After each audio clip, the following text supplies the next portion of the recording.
السلام علیکم۔ اس کے پاس میرے پاس ٹوٹل 4 سائز ہیں اور چاروں ویڈیو آپ کو ایک جیسی لگ رہی ہوں گی، پر ایک جیسی نہیں، small medium large x large کے اوپر ویڈیو ہے۔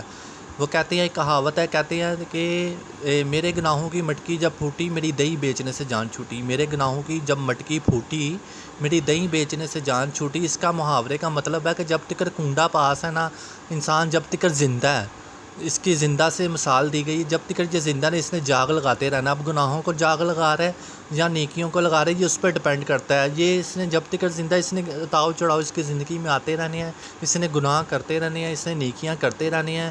اینڈ پہ ایک دن اس نے پھٹ جانے، یعنی گڑھا ٹوٹنے سے مراد انسان نے ایک دن مر جانا ہے، مٹی میں چلے جانا ہے، پھر اس کی جان چھوٹنی ہے، اور اس گڑھے کی بھی چھوٹنی ہے جو اس کے اندر وجود تھا، اس کا اپنا اندر وجود، پھر اس کی جان چھوٹنی ہے۔ ایک دن جب روح نکل جائے گی نا، پھر سب کچھ سکون میں ہو جائے گا، پھر جان چھوٹ جائے گی، نہ پھر کبھی جاگ لگے گی اور نہ پھر یہ دوبارہ جگنے کے قابل ہوگا۔ ٹھیک ہے۔